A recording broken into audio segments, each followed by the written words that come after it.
ஒரு விளக்கு தான் ஏற்றணும், இந்த இடத்துல 2 விளக்கு ஏற்றக்கூடாது. அதெல்லாம் என்ன மேம்? எப்படி நம்ம அதை ஃபாலோ பண்ணணும்? எப்பயுமே நீங்க நிறைய தீபங்கள் ஏத்துறீங்க அப்படின்னும் போது அந்த தீபங்கள் ஒத்தைப்படையில இருக்கணும். ஏன்னா எந்த வீட்டுல அக்னினோட வாசமே இல்லையோ அந்த வீட்டுல மகாலட்சுமி தாயாரனோட ஒரு கடாட்சம் அப்படின்றது இருக்கவே இருக்காது. நம்ம உள்ளேருந்து எடுத்து போய் வெளியே விளக்க வைக்க கூடாது அப்படிம்பாங்க. தலைவாசல்ல தான் கும்பதேவதைகள் இருப்பாங்க. அதுக்கும் மேல நம்ம குலதெய்வம் தலைவாசல்ல தான் குடியிருக்கும். தங்க விளக்கு ஏத்தனாதான் மகாலட்சுமியோட வாசம் அப்படின்னு இல்லம்மா. நம்ம அகல் விளக்கு ஏத்தனா கூட பஞ்சபூதங்களோட சக்தி அதுல இருக்கு. இல்ல பாவை விளக்கு 2 பொண்ணுங்க வந்து பாத்தீங்கன்னா இப்படி கையில அகல் வச்சுட்டு இருக்காம இருக்கும். அந்த மாதிரி பாவை விளக்கு, இல்ல அம்பாரி விளக்கு அப்படின்னு சொல்லுவாங்க. யானைக்கு மேல அம்பாரி இருக்கும். அந்த அம்பாரியில தீபம் ஏத்துறது. இப்ப இந்த விளக்கெண்ணெய் ஊத்தி ஏத்தும் போது புகழ் அப்படின்றது கிடைக்கும். எள்ளெண்ணெய் ஊத்தி ஏத்தும் போது பீடை அப்படின்றது விலகும். நெய் ஊத்தி ஏத்தும் போது மகாலட்சுமியோட வாசம்.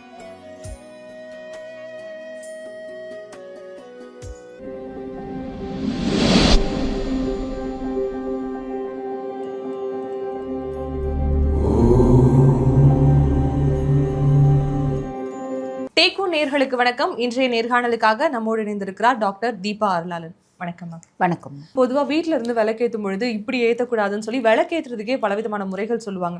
வெளிவாசல்ல இருந்து தான் விளக்கேற்றிட்டு வரணும், உள்ள இருந்து ஏற்றிட்டு வெளியில போகக்கூடாது, ஒரு விளக்கு தான் ஏற்றணும், இந்த இடத்துல 2 விளக்கு ஏற்றக்கூடாது. அதெல்லாம் என்ன மேம்? எப்படி நம்ம அதை ஃபாலோ பண்ணணும்? பொதுவாக வந்து பார்த்தீங்கன்னா ஒன்று நம்ம கரெக்டாக ஃபாலோ பண்ண வேண்டியது என்ன அப்படின்னா காலை மாலை 2 நேரமும் விளக்கு அப்படின்றது ஏற்றணும்.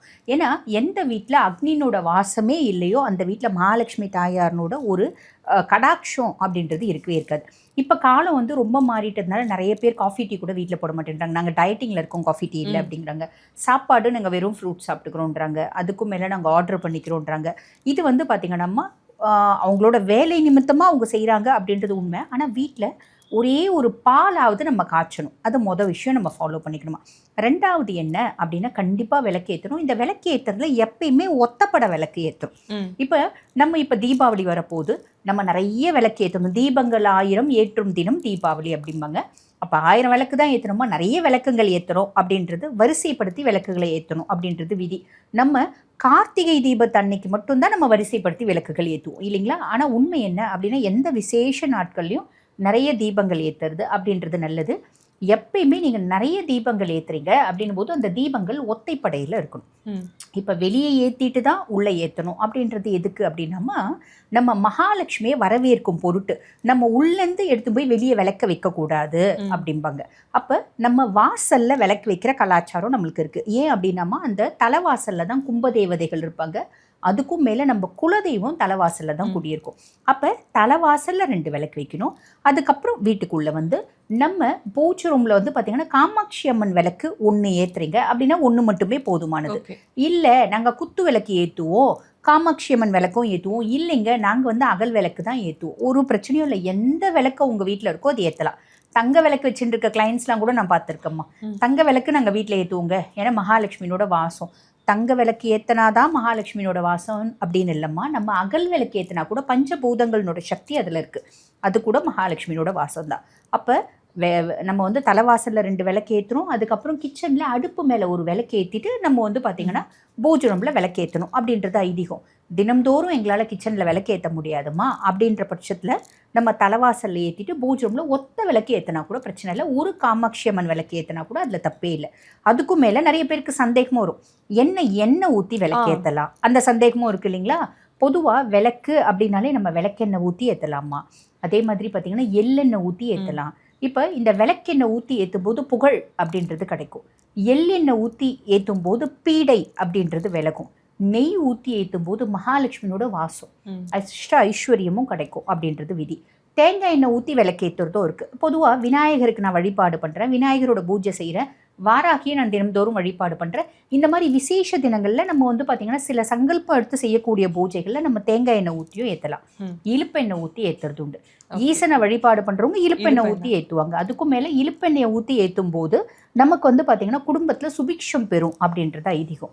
அதுக்கும் மேலே வந்து பார்த்திங்கன்னா வேப்பெண்ணெய் ஊற்றி ஏற்றுறதும் உண்டு. வேப்பெண்ணெய் ஊற்றி எதுக்கு விளக்கு ஏற்றுறாங்க அப்படின்னா அம்பிகையினோட ஸ்வரூபத்துக்கெல்லாம் வேப்பெண்ணெய் ஊற்றி ஏற்றுறது உண்டு.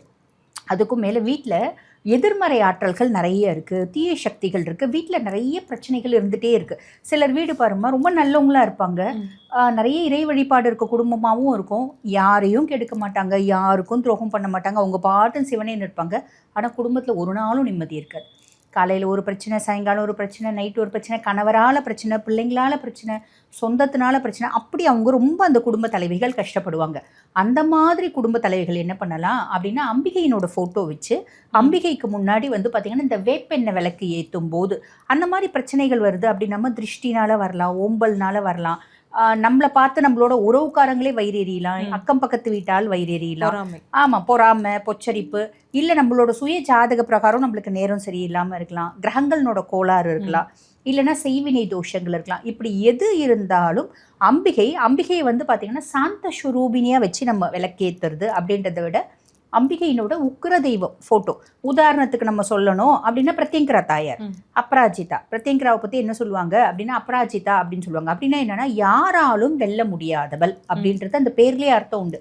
இப்போ அவளை வழிபாடு பண்ணுறோம் அப்படின்னா ஒரு வேப்பெண்ணெய் விளக்கு வச்சு நீ வழிபாடு பண்ணுற, நீ என்ன சொல்லி வழிபாடு பண்ணலாம்? தாயார்னோட 108 போற்றி இருக்குது, இல்லை பிரத்யங்கரா தேவியினோட காயத்ரி இருக்குது.